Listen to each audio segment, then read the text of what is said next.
Alright, America, I'm back, Motor Mouth Master Chef.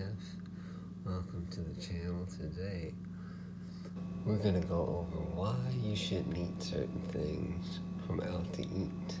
And you know, those favorite places of yours where, they sell the fried chicken tenders, and you go and get your burgers from McDonald's.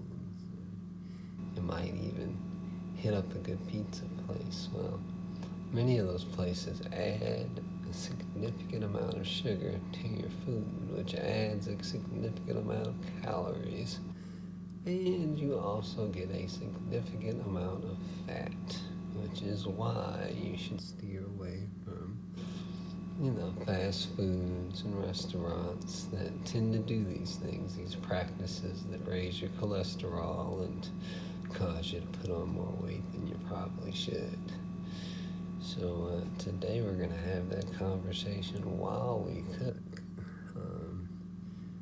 The reason I say this is to stay away from places like this. If you don't have a high metabolism like I do, you're bound to put on weight rather quickly because that fat isn't being burned as quickly as it would on a person like me with high metabolism and my need to work out and keep my body in check, because I do love to eat myself. I do eat candies and treats from time to time, but there's a lengthy amount of time I go without and focus on veggies and things cooked from home that don't have all of the sugar and added fats and preservatives that many restaurants have in their foods, as well as with fast food. But other than that, I'm trying to keep healthy around here and keep my body in shape. So we're going to do a quick body check before we get started.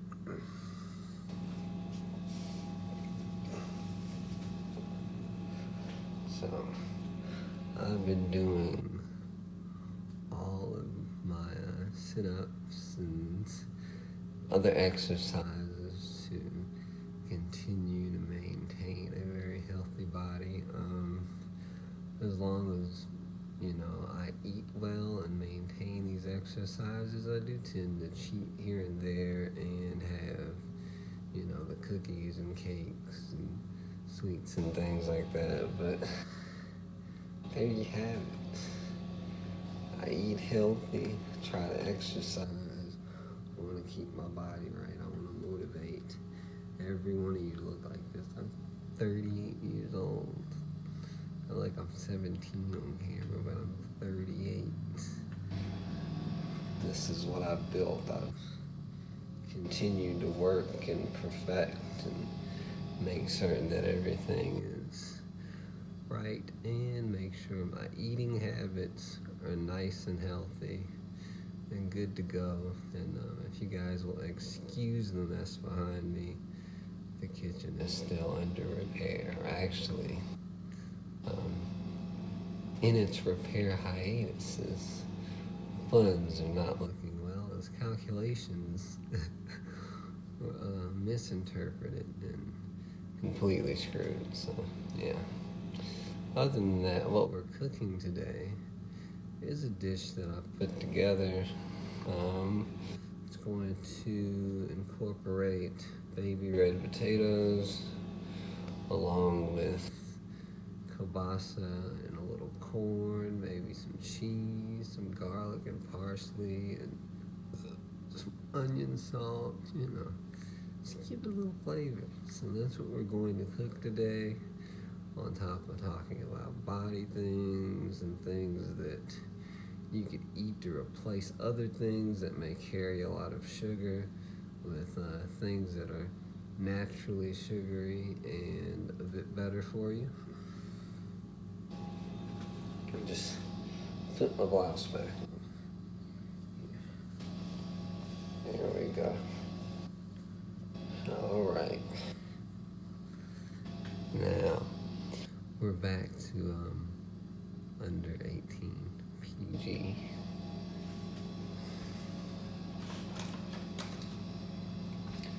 So I love donuts. I have a huge, uh, what do they call it? It's a huge temptation with donuts. It is. It's a temptation, and if I can get the donuts, chocolate covered with walnuts, then count me in. See what the jelly-filled donuts are like in the limit, and see if anybody's got any homemade cannolis. That's what I'm all about. I really am. But in order to keep things healthy in my system in fairly good shape, we went ahead and bought some muffins, and I don't see. Okay, I'm reading the facts here. Oh wow, so yeah, let's talk about sugar. Let's talk about that. There's 27 grams of sugar in this. That's just, that's the first round of sugar. And in the second round of sugar, you're getting 26 grams of sugar. So now we're at 50. But with a donut, my good friends, there's so much sugar. And you're probably getting 80 grams of sugar in a donut. So I'm not certain. I'll have to Google that. Some of you will probably comment like that's not true. Depends on the donut. Okay, so let's get back to cooking.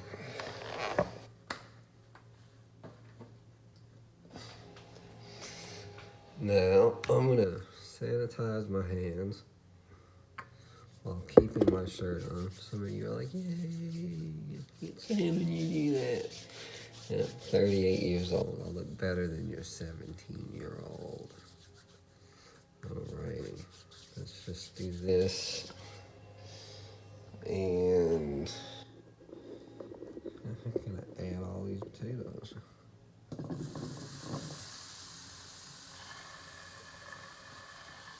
I'll show you guys the pan. I've actually cleaned just a smidgen, not completely, but not all the way there yet. Oh crap. And of course the potatoes are sticking, so give me a moment. Add a tremendous amount of grease to hopefully keep that from happening. Which that's not grease, that's extra virgin olive oil. So I'm just gonna add that and just sprinkle it up, and hopefully, the pan won't be destroyed after this, but probably. Anyhow, there's the potatoes. Now I've got kielbasa, and I'm going to have to cut that up and put that in the pan as well eventually, but we're going to let the potatoes really cook up well. I'm going to scoop this here. And for those who can hear the music we have today is a little post-rock.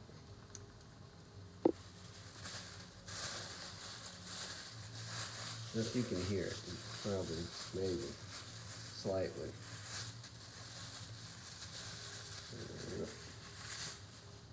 Bam, okay, let's grab the glass.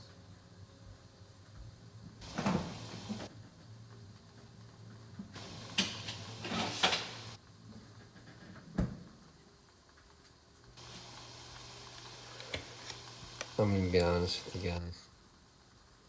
I like my sausage long and thick.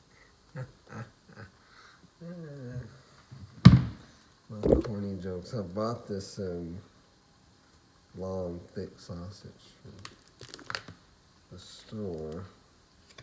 It says value pack, which is almost 3 pounds and about $8, I suppose. Could have been a little less, but let me try to cut this open without cutting myself. Actually, that works better with scissors. For those of you who don't like sharp objects being jammed into particular parts of your body, use scissors. It's safer, and if you can get a good cut and open it with scissors, do that, because yeah, stabbing yourself hurts. And if you think I don't know, I've done it several times.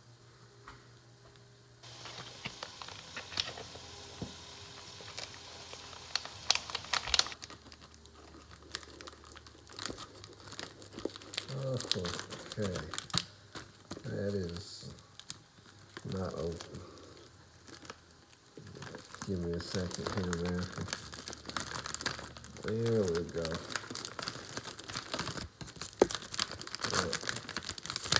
Now, finally, have that open. And for those of you who are particular about bacteria, we're going to yet again sanitize the hands here. And let them dry some. These are set in their natural casting. Some people use an artificial casting. I'm going to see without snagging. I'll get them out of here. Alright.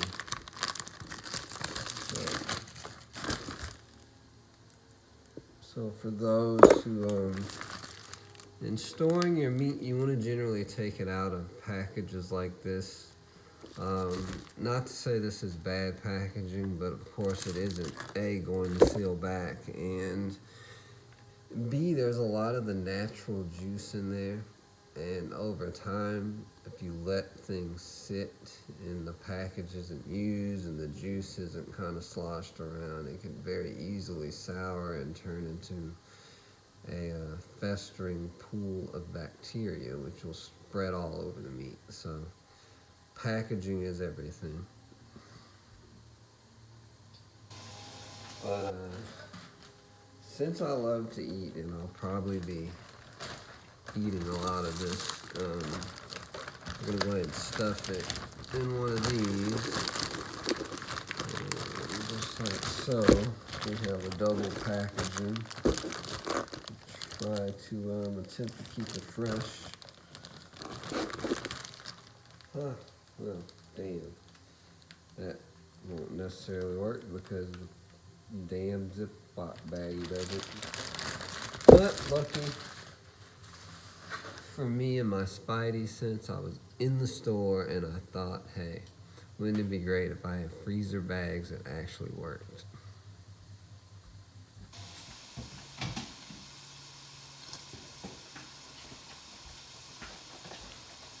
So I grabbed a pack of these, which are old school press zip sort of style of packaging there.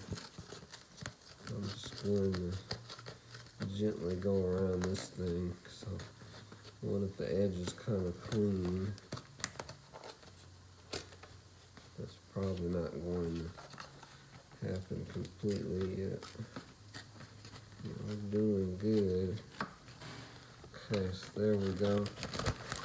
This is the old school style. They work a lot better than these. If you buy these are a big fail because this doesn't work as it should. So buy the old school. These are a tried true method.